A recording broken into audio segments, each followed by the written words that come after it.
seen chaîne bii di al ibadatu wal xidma ngeen mën cee am ay waxtaani diine. al ibadatu wal xidma di jaamu yàlla ak liggéeyal islam. mbokk yi jotaalewu ma de ñàkk naa jot lool am naa lu moo def lu bare waaye dafa am lu bëgg waxtaan ak yéen tey jii mooy li ngeen di dégg baat yi AI intelligence artificielle muy jumtukaay boo xam ne nii bu bees la amum xel bu ñuy liggéey mën a xalaat ci lu bari mën ci indi solution yu bari mën a taxit booy gëstu nga gëstu ci mu war la résultat yu bari waaye ñun Sénégal damay ragal li ñu daloon ci réseaux sociaux yi dalaat ñu te àdduna bi yëpp ngi waxtaane intelligence artificielle.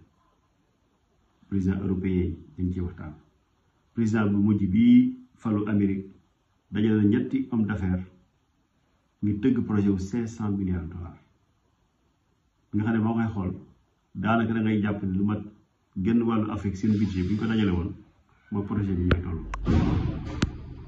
waxtu woowu loolu di am nag ñuy mën cee profité ngir raw leen ci jëfandikoo raw leen ci liggéey ci ay projets de développement yu am solo di ci profité di def ay exercice mathématique ngir suñu doom yi ñu ñëw ci réseaux sociaux yi di werante di xuloo di sànni kàddu yu ñaaw ay débat politique yoo xam ne du débat politique ay rapport ba nangam di weddi lu kilifa wax ñu dindi ko ak a tooñ. ma bëgg leen démontrer tey nag jumtukaay boobu ñu wax intelligence artificielle lii mu yor téléphone la Tecno Camon 30 Chero. est-ce que xam ngeen ne wàcceel na intelligence artificielle application bu ñuy wax Gemini Google développé ko ci wetu Google Gemini bi am na yeneen ñu wax DeepSeek bu chinois yi am na ChatGPT nañ xool Gemini li ñu mën a andil tey. damay dugg ci application bi Gemini ma nuyu ko bonjour Gemini.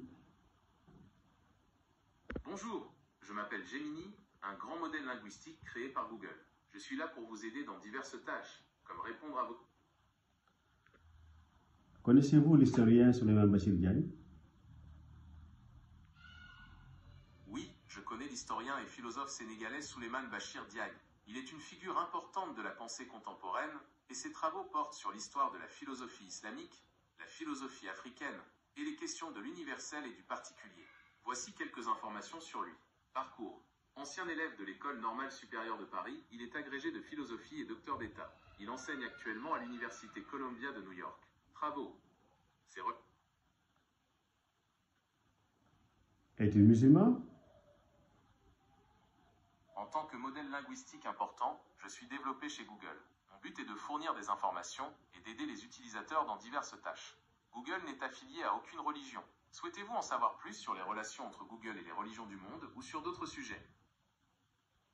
gis ngeen boo ko laajee ci vie privée jàmbur comme lu jëm ci wàllu diine wala lii wala laa loolu la ngoo tontu léegi nag daa ko laaj benn exercice mathématique pour élèves yi ngeen dégg après ma laaj ko ci benn projet. exercice 2x plus 3 égale 9. X égale combien? Bien sûr, je peux vous aider à résoudre cette équation. L'équation est 2φ plus 3 égale 9. Voici les étapes à suivre pour trouver la valeur de x. 1. Soustraire 3 des deux côtés de l'équation. 2φ plus 3 à 3 égale 9 à 3. Ce qui donne 2φ égale 6. 2. Diviser les deux côtés de l'équation par 2.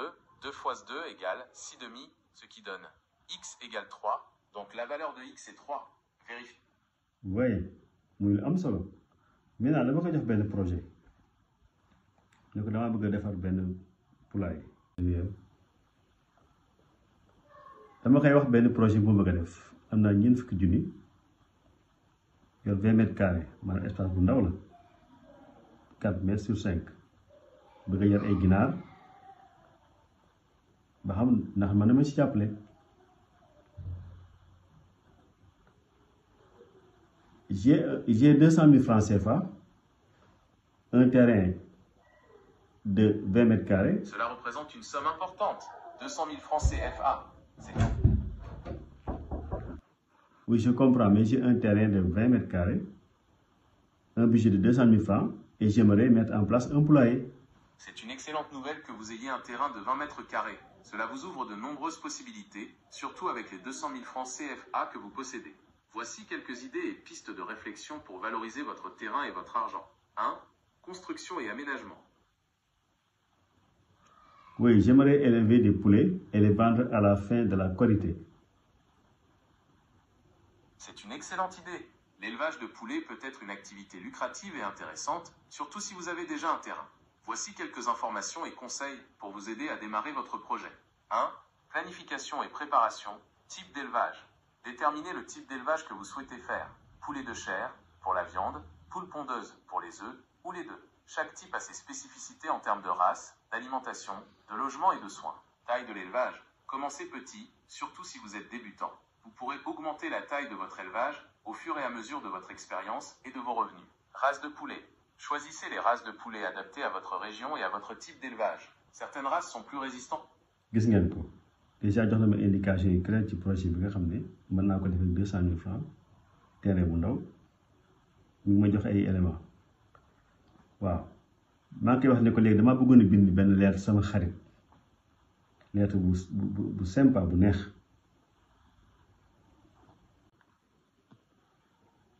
Gemini, je vais écrire une lettre à un ami qui s'appelle Nyohor, une lettre très sympathique, très gentille. Bien sûr, je peux vous aider à écrire une lettre pour votre ami Nias. Voici une idée de ce que vous pouvez inclure dans votre lettre. En tête, votre nom et adresse. Date. Adresse du destinataire. Nom de Nias. Adresse de Nias. Salutations. Cher Nias. Salut Nias. Mon ami Nias. Corps de la lettre. Introduction. Comment allez-vous? J'espère que cette lettre vous trouvera bien. Cela fait longtemps que nous ne nous sommes pas vus / parlé. Nouvelles personnelles. Parlez de ce qui se passe dans votre vie. Travail, famille, loisirs, etc. Partagez des anecdotes ou des souvenirs que vous avez avec Nias. Nouvelles de Nias, si vous en avez. Posez des questions sur sa vie, sa famille, son travail, etc. Montrez que vous vous intéressez à... xam nga booy làkk wolof baat bi mën na rëcc ñoxor laa wax mu bind Niass mais su ma ko bindoon tontu bu leer lay doon.